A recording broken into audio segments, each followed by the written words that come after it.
During the holidays, it's nice to crack open another forgotten 2000s game and remember that not long ago, a handful of developers could sit down, brew together several concepts and mechanics, and pack it into a neat box for the store shelf.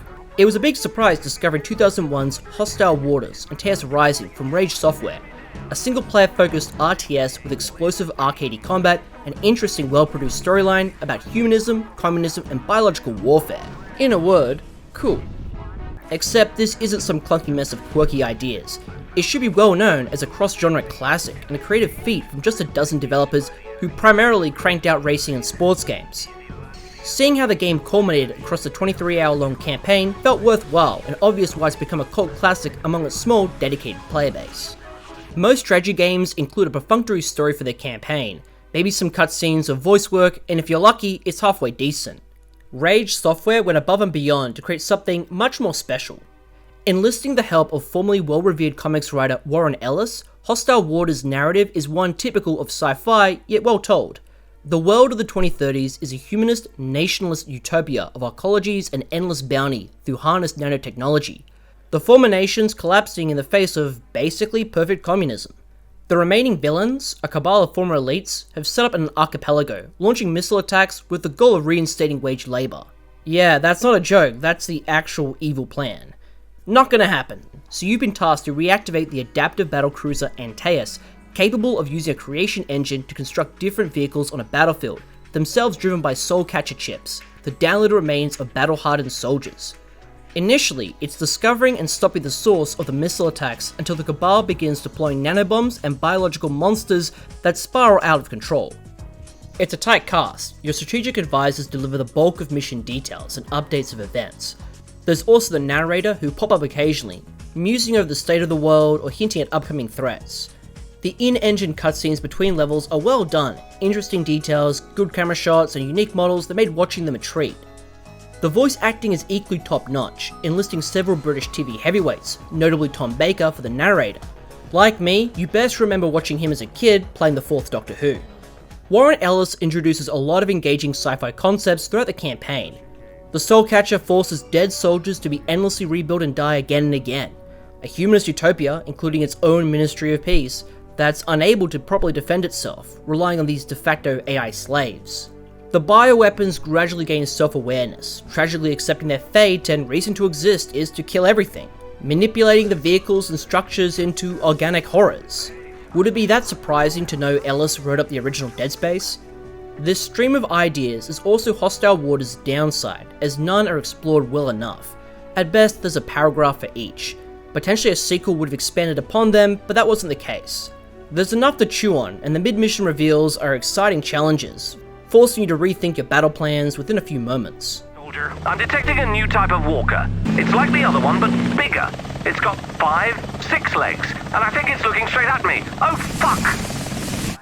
This is a lengthy campaign. Each of the 18 missions can easily take an hour, and despite in-game saving, a lot of restarts, as your strategies fall apart, returning with a better understanding of the map and objectives. It's a unique blend of arcadey, third-person vehicular action and real-time strategy that is only comparable to Urban Assault and little else. Nearly every mission starts with your Antaeus flagship on the edge of an island with enough resources to construct several units to secure a beachhead. This is followed up by scouting the area and collecting resources to build up your forces before fighting the Cabal in earnest.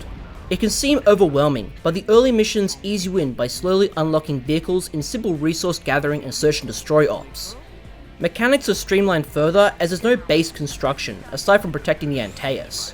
For most of the game, the Cabal forces are in fixed areas, laid out like in other traditional strategy games. They have supply depots, unit factories, and production sites that if you destroy, cuts off their reinforcements. Simply beeline to the objective markers will only result in an endless stream of enemies that will always outnumber you. Once the campaign starts introducing bio-enemies and more complicated jobs like convoy protection and wave defense, it can get really tough. Once you focus on methodically exploring and crippling the enemy's logistics, Hostile Waters' difficulty becomes far more manageable. For completing these missions, there's several vehicle types available, primarily helicopters, tanks, and hovercrafts. These are balanced with helicopters acting as great recon, but very weak against frequent anti-air towers. Hovercrafts, although lacking much armor, can quickly pass over land and sea. Finally, the tank-based vehicles are your heavy armor that cost a lot but can easily wipe out enemy platoons and bases. They have to be deployed from the carrier via helicopter, itself vulnerable to getting destroyed. You'll also infrequently use a very light buggy for stealthing and in place turrets for defense roles. Disappointingly, you can't move around the Antaeus, nor is there any naval combat. Despite always fighting over islands, the only waterborne threats are enemy helicopters. Your ship does offer finite support fire, which is very useful when taking down command centers and garrisons. Driving or flying vehicles is easy enough through WSAD friendly controls, infinite ammo, and fuel. It's simple targeting enemies, and you're quite agile. Helis felt better despite the short draw distance being starkly apparent, as the camera for land-based vehicles became chaotic whenever going downhill. The game has an irritating camera shake whenever you take damage. Felt like I was being constantly prodded.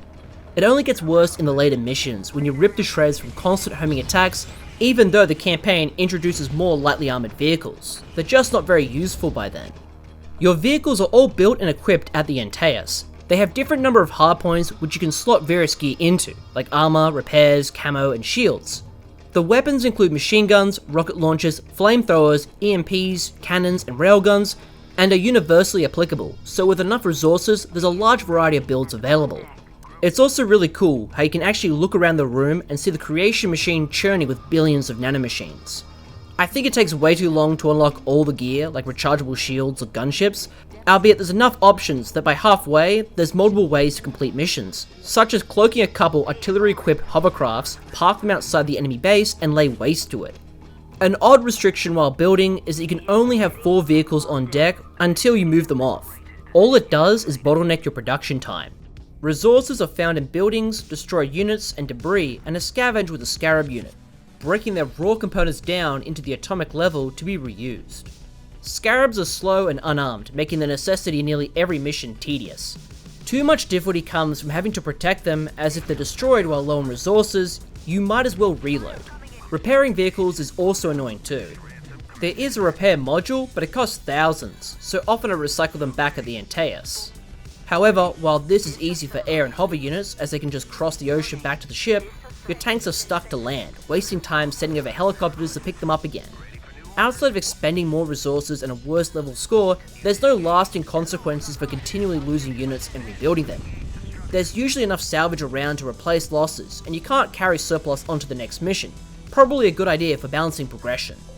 Although you can produce a large number of vehicles, aside from controlling them directly, the Soulcatcher chips function as your AI teammates that can operate every vehicle independently. They make up a strong backbone of Hostile Water's charm, as each one has unique character portraits, personalities, and voice acting, and they're great. They yell out when spotting enemies or factories, get pissed off when under attack, panic once heavily damaged, and complement each other's skill to either appreciation or derision.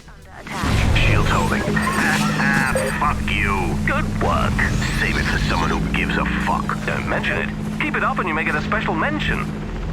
This does eventually lead to the soundscape becoming filled with your teammates bickering and requesting backup.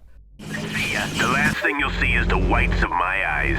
Hull strength 60% and falling. I'm nearly fucking dead. I've destroyed an enemy unit. Taking heavy fire. We had folks like him for breakfast in the cavalry. Fuck you. Under attack, shields holding. Attacking. You really are quite good, aren't you, Tony? You're welcome. I'd play a background playlist, as there's no in-mission music despite its presence in the briefings and cutscenes. Soulcatcher chips are gradually unlocked throughout the campaign, roughly 1 every 2 missions, to a max of 10. It's a quality over quantity situation that's best showcased in Hostile Water's strategic mechanics. Leading your units can be done through the command interface and the war room. The war room pauses the action, allowing a view of the map with as much time to group units, plot waypoints, and actions for each one. It's pretty easy to follow events by panning across the map screen. There's a tab on each vehicle's current order list, and hotkeys are automatically assigned once built. It takes practice remembering to properly select units. You have to double click them before making orders. It's oddly the one unintuitive issue I kept having. It's certainly no combat mission or Rainbow Six in terms of depth, but the AI is good in navigating roads and defenses to reach their waypoints. Rarely did I ever see someone get stuck on a hill or building, still ubiquitous in many modded titles. The command interface functions like a Hot Wheel for orders and can be used in real time. This includes the usual follow me, target enemy, hold position, and return to base, comparable to other tactical action games. It's almost perfect, except you're unable to control a unit and use the interface concurrently. Once things heat up, you're better off pausing and using the map screen. Otherwise, your units are very responsive and accurate when fighting. You'll reliably see them collect resources, destroy targets, climb mountains, pick up objects, and return to base all at the same time across huge distances, which you can interrupt and take manual control of at any time. Clearly a lot of expertise went into programming them to be an asset, not a liability, as by the end of the game, you'll rarely spend time directly controlling any vehicles, relying on the AI instead. This is quality stuff, especially for 2001, making playing Hostile Waters a smooth experience. There's of course a few problems. The AI is very aggressive for one. Unless you tell your teammates to hold position, they'll run straight into anti-air batteries and artillery killing fields, quickly getting destroyed. The game calls this combatant frenzy when they don't have any other orders, but I wish there was a cautious or skirmish setting so they'd fall back when overwhelmed. This made the whole issue of repairing and recycling worse when needlessly taking damage. Friendly fire from RT can become an issue whenever enemies get close, wasting them in seconds. It's hard not to save scum. After some trial and error, I found a dominant strategy in the form of an RT unit defended by a couple helicopters, highly effective in clearing the map. Machine guns and missiles are too weak, railguns and EMPs expensive and slow, and the close-range flamethrower exposes you too much. Your RT outranges every enemy unit and fortification and is dead-on accurate, and it feels really nice spotting an enemy production field and seeing it shell from a mountain away. In general, the weapons just really needed better balancing or upgrades. A final nitpick is that there's no in-game list of keyboard commands. There's one tutorial that explains each symbol and their keybinds. Forgetting that, well shit, hope you've got that reference card in the box or the GOG copy. In fact, they explain how to use some of these mechanics before they're available. Strange. Potentially a negative is that the vanilla Hostile Waters just offers the campaign, no multiplayer nor a skirmish mode, very out of place for the genre. There was an 11th hour patch that did include it, but it doesn't have much of a pulse. I can easily imagine a lot of cool multiplayer modes. Players picking the Angelus or Cabal forces, they battle across the maps, or cooperative missions against the AI, like in Carrier Command 2. Speaking of, the maps are a nice collection of tropical and tundra islands, their repetition interrupted by various bases, ports and refineries that can be destroyed in glorious detail. Cylinders, canisters, pipes, derricks all strewn across the ground. I don't think any game showcased a better explosive reaction of a gas refinery until Just Cause 2. There's like one urban map in a resort town where you have to defend from a horde of enemies, gradually becoming destroyed and covered in wreckage. It's one of the hardest and best missions. You're stretched for time and resources and have to master the mechanics. I wish the campaign had more moments like this, the pressure reminding me a lot of the Desperate Alliance mission from StarCraft. There's a bunch of other cool details, tank tracks, little humans running around, a day and night cycle and sweet weather effects, from snow to thunderstorms. The environmental interaction, the low polygonal colourful graphics have such a charming hold on me, like playing Mechanised or War of the Monsters. Just wish that draw distance was better. It's this long-lasting appeal that has led to Hostile Waters' longevity and unofficial remake, which offers a remastered campaign, from the units, environments and cutscenes, although all incomplete. Outside of some wonky controls and character models, it plays pretty well for such a project. From piloting vehicles to issuing commands, it feels like a genuine remaster and labour of love, highlighting how the game has held on to fans for more than 20 years. I'm still surprised Hostile Waters is not more widely known, since it holds up nicely, and it was satisfying seeing the end cutscene after all those hours of fighting. It left an imprint on me like few other games. Hostile Waters deserves far more love, especially when readily available and compatible on modern systems. There's not much like it, be it its mechanics, concepts, or presentation, that combined make it a high recommendation for those wanting well-crafted and engaging journeys that'll hold on to you well after finishing.